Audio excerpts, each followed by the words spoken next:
ಇದ್ರೆ ನೆಮ್ಮದಿಯಾಗಿರ್ಬೇಕು ಸಾಂಗ್ ಹೆಂಗ ಅನಿಸ್ತದೆ? ಚೆನ್ನಾಗಿದೆ ಅಲ್ಲ, ಜೀವನದಲ್ಲಿ ಎಲ್ಲರೂ ಇದ್ರೆ ನೆಮ್ಮದಿಯಾಗಿರ್ಬೇಕು. ನೀವೆಷ್ಟು ನೆಮ್ಮದಿಯಾಗಿದ್ದೀರಾ? ಒಂಟಿಯಾಗಿ 100% ಯಾರು ಇರೋಕ್ಕಾಗಲ್ಲ ಪ್ರಪಂಚದಲ್ಲಿ ನೆಮ್ಮದಿಯಾಗಿರೋರು ಅಂತ ಅಂದ್ಬಿಟ್ಟು. ವರ್ಕ್ ವೈಸ್, ಕರಿಯರ್ ವೈಸ್ ಎಷ್ಟು ಸಿಕ್ಕಾಪಟ್ಟೆ ನೆಮ್ಮದಿಯಾಗಿದ್ದೀನಿ. ಪರ್ಸನಲ್ ಲೈಫ್ ಅಂತ ಬಂದಾಗ ಒಂಚೂರು ಏರ್ಪೇರ್ಗಳು ಇದ್ದೇ ಇರುತ್ತೆ. ಅದು ಮನೆಯಿಂದ ಆಗಿರ್ಬೋದು, ಹೊರಗಡೆ ಜನರಿಂದ ಆಗಿರ್ಬೋದು, ಸ್ವಂತ ನಮ್ಮ ಫ್ರೆಂಡ್ಸ್ ಇಂದಾನೇ ಆಗಿರ್ಬೋದು. ಸೊ ನಿಮ್ದೇ ಹಾಡು ಅಲ್ಲ,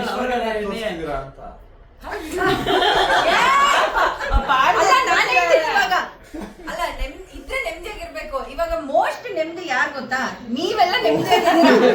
ನಮ್ಮನ್ನ ಸ್ಪಾಟ್ ಅಲ್ಲಿ ತೋರಿಸಿ, ನಮ್ಮನ್ನ ಲೈವ್ ಲೈಟ್ ಅಲ್ಲಿ ತೋರಿಸ್ಬಿಟ್ಟು ನೀವೆಲ್ಲ ನೆಮ್ಮದಿಯಾಗಿರ್ಬೇಕು. ನಿಮ್ ತರ ನೆಮ್ಮದಿಯಾಗಿರ್ಬೇಕು. ಆಕ್ಚುಲಿ ಕ್ವಶನ್ ಕರೆಕ್ಷನ್ ಯಾರಿಗೆ? ನಿಮ್ಗಾಗಿದ್ಯಾ? ಅವ್ನು ನೆಮ್ಮದಿಯಾಗಿದ್ದಾನೆ ಮೇಡಮ್ ಅವನು. ಮತ್ತೆ ನನ್ನನ್ನು ಮಾತ್ರ ತಳ್ಳೋದಕ್ಕೆ ನೋಡ್ತಾ ಇದ್ದೀರಾ?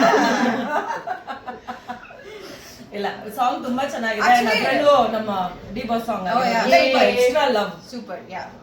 ತುಂಬಾ ಚೆನ್ನಾಗಿ ಕಾಣಿಸ್ತಾ ಇದಾರೆ ಆಕ್ಚುಲಿ ಸಾಂಗ್ ಅಲ್ಲಿ. ಆ ತರ ಯಾವಾಗ್ಲೂ ನಾವು ಅವ್ರನ್ನ ನೋಡೋದಕ್ಕೆ ತುಂಬಾ ಇಷ್ಟಪಡ್ತೀವಿ. Exactly ma'am, KGF Chacha cancer ಇಂದ ಬರುಳ್ತಾ ಇದ್ದಾರೆ. ವಿಡಿಯೋಸ್ ಎಲ್ಲ ನೋಡ್ತಿದ್ದೀರಾ? ಇಲ್ಲ, ನಾನು ಅವ್ರ ಜೊತೆ ವರ್ಕ್ ಮಾಡಿದ್ದೀನಿ. ನನ್ಗೆ ಈ ಮ್ಯಾಟ್ರ್ ಗೊತ್ತಾಗಿದ ತಕ್ಷಣ ನಾನು ಹೋಗ್ಬೇಕು, ಮಾತಾಡ್ಬೇಕು ಅಂತ ಅಂದ್ಬಿಟ್ಟು ನನ್ನ ಹತ್ರ ಅವರು ಏನಂತಾರೆ, ಅವ್ರದ್ದು ಹಳೆ ನಂಬರ್ ಏನಿತ್ತು ಅದನ್ನ ನಾನು ಕಾಲ್ ಮಾಡೋದಕ್ಕೂ ಮಾತಾಡೋದಕ್ಕೂ ಪ್ರಯತ್ನ ಪಡ್ತಾ ಇದ್ದೀನಿ. ಐ ಮೀನ್ ಟ್ರ್ಯಾಕ್ ಅದರಲ್ಲಿ ಅಂದರೆ ಟ್ರ್ಯಾಕ್ ಮಾಡ್ಕೊತಾ ಇದ್ದೀನಿ ನಾನು. I will meet I want. ನಮಗೆ ಅವರಂತಲ್ಲ, there are so many things happening in industry. ಬೇಜಾರು ತರುವಂಥದ್ದು, ಯಾರಿಗೋ ಒಬ್ರು ಹುಷಾರಿಲ್ಲ, ಇನ್ಯಾರೋ ಒಬ್ರು ತೀರ್ ಹೋಗ್ತಾ ಇದ್ದಾರೆ, ಇನ್ಯಾರೋ ಒಬ್ರು ಕಾಣಿಸ್ತಾ ಇಲ್ಲ, ಇನ್ನೆಲ್ಲೋ ಫಾರಿನ್ಗೆ ಹೋಗ್ಬಿಡ್ತಾ ಇದ್ದಾರೆ. ವಿ ಫೀಲ್ ಸೋ ಬ್ಯಾಡ್. ನನಗೆ ಪರ್ಸ್ನಲಿ ಇಂಡಸ್ಟ್ರಿ ಅವರು ಅಂತಂದರೆ ಆಬ್ವಿಯಸ್ಲಿ 10-15 ವರ್ಷದಿಂದ ನಾವು ಅವ್ರನ್ನೇ ನೋಡ್ಕೊಂಡು ಬಂದು, ನಾನು ಇವ್ರ ಜೊತೆ ಹರೀಶ್ ರಾಯ್ ಸರ್ ಜೊತೆ ವರ್ಕ್ ಮಾಡಿದ್ದು ಸರಯು ಸೀರಿಯಲ್ನಲ್ಲಿ. So it was very nice to us. ಅದಾದ್ಮೇಲೆ ಮಧ್ಯದಲ್ಲಿ ಅಲ್ಲಿ ಇಲ್ಲಿ ಎಲ್ಲಾದರೂ ಸಿಕ್ಕಾಗ ನಾವು ಮಾತಾಡ್ತಾ ಇದ್ವಿ. ಐ ನೆವರ್ ಥಾಟ್ ಆ ಥರದ್ದೊಂದು ಹೆಲ್ದಿಯಾಗಿದ್ದಂಥ ವ್ಯಕ್ತಿಗೆ ಏನೋ ಒಂದು ಅಚಾನಕ್ಕಾಗಿ ಆಗುತ್ತೆ ಅಂತ.